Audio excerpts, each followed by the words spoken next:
भारत की आजादी की लड़ाई में कई वीरों ने अपने प्राणों की आहुति दी। उन्हीं महान क्रांतिकारियों में से एक थे शिवराम हरि राजगुरु, जिन्हें हम प्यार से राजगुरु के नाम से जानते हैं। राजगुरु का जन्म 24 अगस्त 1908 को महाराष्ट्र के एक छोटे से गांव खेड़ में हुआ था।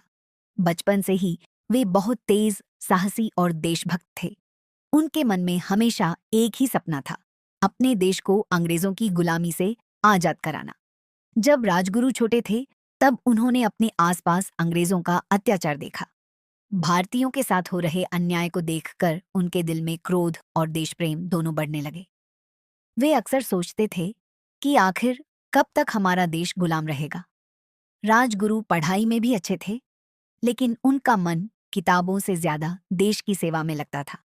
वे संस्कृत के विद्वान थे और बहुत कम उम्र में ही उन्होंने धार्मिक ग्रंथों का गहरा ज्ञान प्राप्त कर लिया था। लेकिन उनका असली लक्ष्य कुछ और था, देश की आजादी। जैसे जैसे वे बड़े हुए, उनकी मुलाकात कई क्रांतिकारियों से हुई। जल्द ही वे हिंदुस्तान सोशलिस्ट रिपब्लिकन एसोसिएशन नामक संगठन से जुड़ गए। इस संगठन का उद्देश्य था अंग्रेजों को भारत से बाहर निकालना। यहीं पर उनकी मुलाकात भगत सिंह और सुखदेव जैसे महान क्रांतिकारियों से हुई। तीनों के बीच गहरी दोस्ती हो गई। वे साथ मिलकर देश की आजादी के लिए योजनाएं बनाने लगे।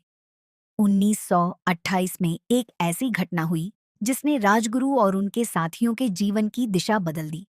उस समय लाला लाजपत राय ने अंग्रेजों के खिलाफ एक शांतिपूर्ण प्रदर्शन किया, लेकिन अंग्रेज पुलिस ने उन पर बेरहमी से लाठीचार्ज किया।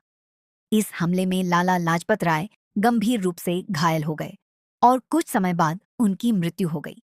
इस घटना ने राजगुरु भगत सिंह और सुखदेव को झकझोर कर रख दिया।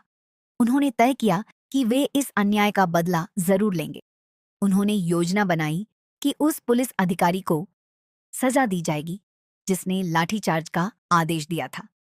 17 दिसंबर 1928 को उन्होंने लाहौर में अपनी योजना को अंजाम दिया। उस दिन राजगुरु ने अपनी बहादुरी का परिचय दिया।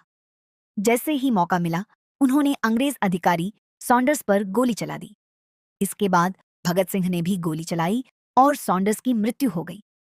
यह घटना पूरे देश में आग की तरह फैल गई। अंग्रेज सरकार डर गई और उसने इन क्रांतिकारियों को पकड़ने के लिए हर संभव कोशिश शुरू कर दी। कुछ समय तक राजगुरु और उनके साथी छिपते रहे, लेकिन आखिरकार वे गिरफ्तार कर लिए गए। उन पर मुकदमा चला और उन्हें फांसी की सजा सुनाई गई।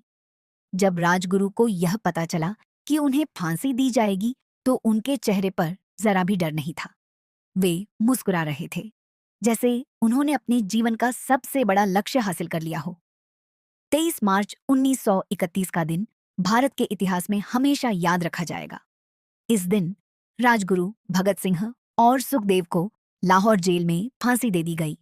फांसी के समय भी राजगुरु के चेहरे पर साहस और गर्व साफ दिखाई दे रहा था। वे पूरे जोश के साथ इनकलाब जिंदाबाद के नारे लगा रहे थे। राजगुरु ने बहुत कम उम्र में अपना जीवन देश के लिए बलिदान कर दिया, लेकिन उनका साहस और देश प्रेम आज भी हर भारतीय के दिल में जिंदा है।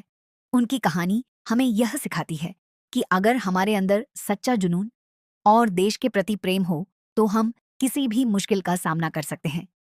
आज हम आजाद भारत में सांस ले रहे हैं, तो यह उन वीरों की वजह से संभव हुआ है, जिन्होंने अपने जीवन की परवाह किए बिना देश के लिए सब कुछ न्यौछावर कर दिया। शहीद राजगुरु का नाम हमेशा हमारे दिलों में जिंदा रहेगा। उनका बलिदान हमें प्रेरणा देता रहेगा कि हम अपने देश से प्यार करें और उसे आगे बढ़ाने में अपना योगदान दें। इनकलाब जिंदाबाद।